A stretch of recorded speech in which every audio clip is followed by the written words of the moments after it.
These tips and strategies work from everyone from my clients that are 6 years old to resistant 16-year-olds.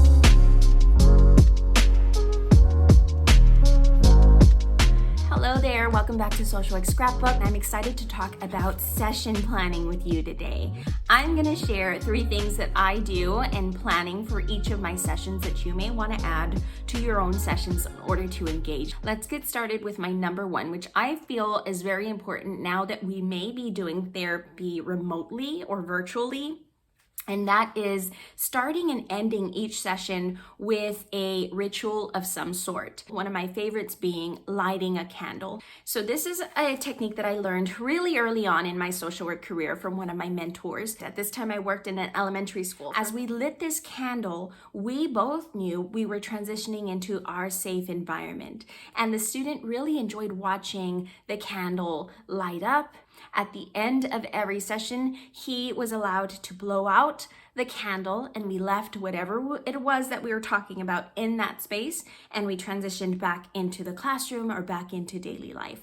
I feel like these beginning and ending rituals are very important because we need to learn and teach our students and our clients how to build boundaries. And this is one of those really tangible ways to do that. So once the candle was lit, this gave me an opportunity to review a little bit about what we had talked about in our previous sessions and kind of leave a few little open pathways for the client to choose where they wanted to go in this particular session. I always try to start my session with a little glimmer or a goal, I like to call it. This is just something to hold in my back pocket and an avenue to go if the client is willing to go any space that I want to direct it. But most likely, I am following the client's lead. I want to mention really quick, just because in a session before you made a lot of progress or you got to the root of an issue or you went into the past and you discovered or unrooted a whole bunch of things, be aware that a client may want to regress back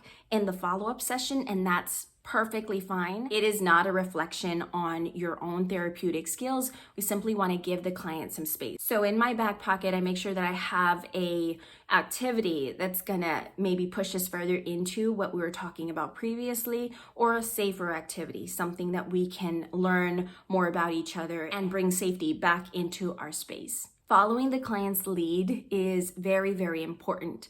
I love to use a lot of analogies with my client if I am feeling stuck in a session, which is a big reason that you might be watching this video now. Analogies are a good way to move your sessions along. So by this, I mean, if I'm stuck with a client, I like to give them the analogy that we're on a journey together in this therapeutic space.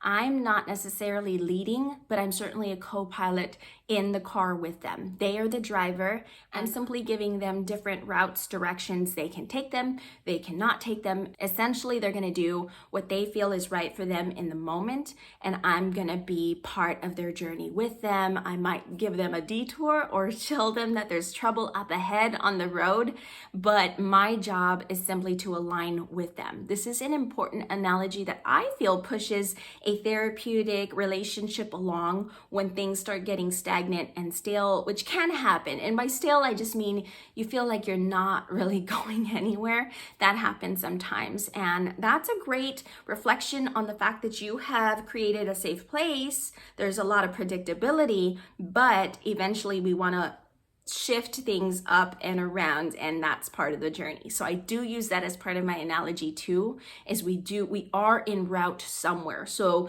if you are feeling stuck in your session with your clients, it might be time to go back to the drawing board and restate the goals that the client has in mind.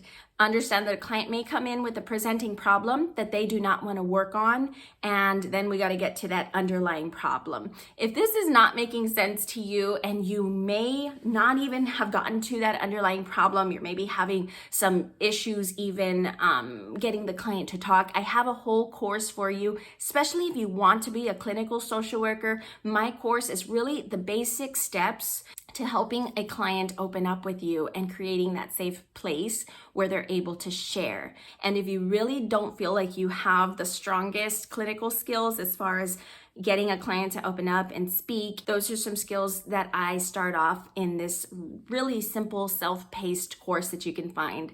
I'll link it down below.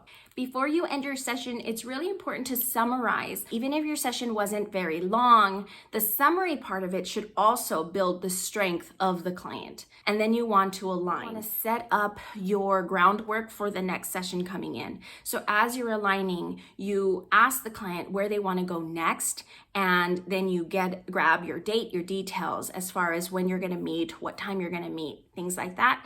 And this hopefully will help you start in and ease into the next session a little easier. I hope that these tips and strategies are useful to you. If you do anything particular in planning your session, please let me know in the comments below. Next week, I will be talking about COVID, the holidays, and how to take care of ourselves during these very difficult times. I know that I feel a little bit of the burnout, so you may be too, and I can't wait to offer a little bit of some suggestions that have helped me. I'll see you next week. Until next time, I'm wishing you social work success.